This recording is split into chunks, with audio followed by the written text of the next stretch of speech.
Okay, so we just finished up with Platyhelminthes, and we started talking a little bit about nematodas, or the roundworms.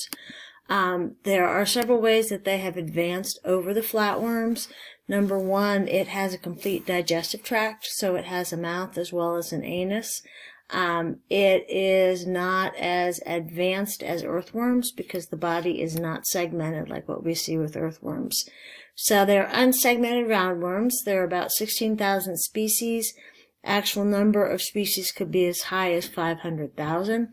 They are colorless. They range in size from microscopic to several meters large. They can also be parasitic or free-living. So habitats. Nematodas, if they are parasitic, they live within a host. If they are free-living, they live marine, freshwater, or damp soil environments. They generally either live as being free-living or parasitic. If they are free-living, they can be herbivores, carnivores, omnivores, or saprophagus, which eat dead organic matter. Free-living and the eating habitats mentioned on the previous slide. Free-living nematodes are important because they add organic matter to the soil and putting holes in the soil to better allow water to move through it. Parasitic feed off of a host. These worms feed off of the blood or the tissue fluids of their hosts. We're going to talk about a little bit about filarial worms, hookworms, trichina, and ascaris worms. Filarial worm causes the disease called elephantitis. Trichina causes trichinosis, which is the disease that's contracted from cooking or from eating undercooked pigs. So for the nematode body plan, they have 3 cell layers. Ectoderm is the outer, mesoderm, of course, is the middle that forms the muscle, and then endoderm is the body cavity. They are known as pseudocollomates because they do have an internal cavity. It's not lined with peritoneum, and it's not technically a true body cavity. It is filled with fluid. They are bilaterally symmetrical. They do have a tough and flexible non-cellular material known as a cuticle, and that is secreted by their epidermis. In the ones that are free-living, it helps them to resist penetration by anything else. If there's parasitic, it allows them to resist being digested by enzymes of their host and allows them to maintain an internal hydrostatic pressure. It is that water on the inside that serves as their hydroskeleton. The cuticle usually molts about 4 times while they're maturing. It is a one-way digestive system. It does not bring the waste products back out the same opening as they ate with. It has a mouth, a pharynx, an intestine, a rectum, and an anus.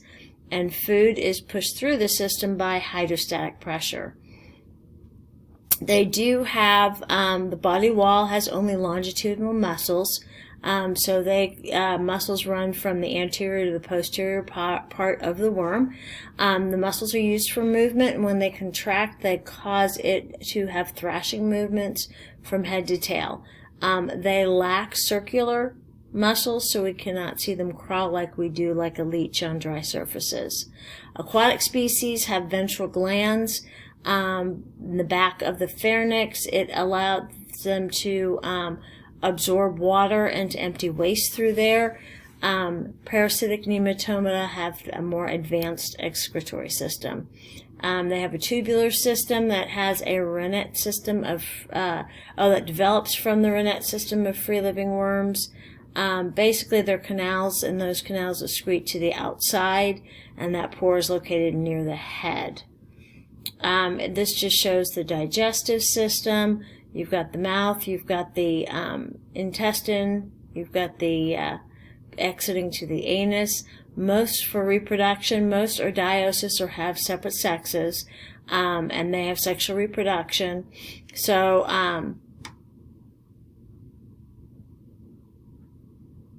so unlike the, my brain is fudging tonight.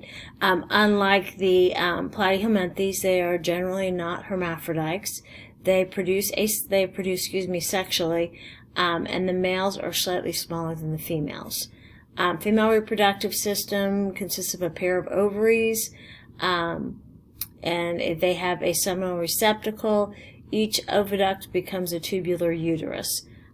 So basically it is also going to open out to an exterior pore that the male will fertilize with. He only has one testes, and kind of like other males, he's got vas deferens, a sperm duct, and a cloaca where the actual sperm is ejected and into the female.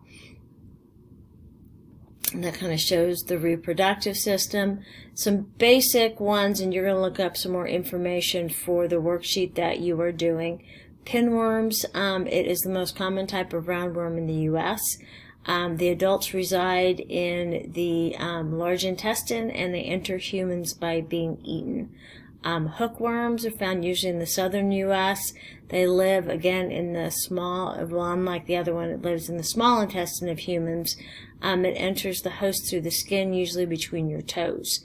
And then Trichina lives in the human and other omnivores. Adults live in the small intestine of the host. The larva will form little cysts in stomach and skeletal tissue. It enters the host by being eaten.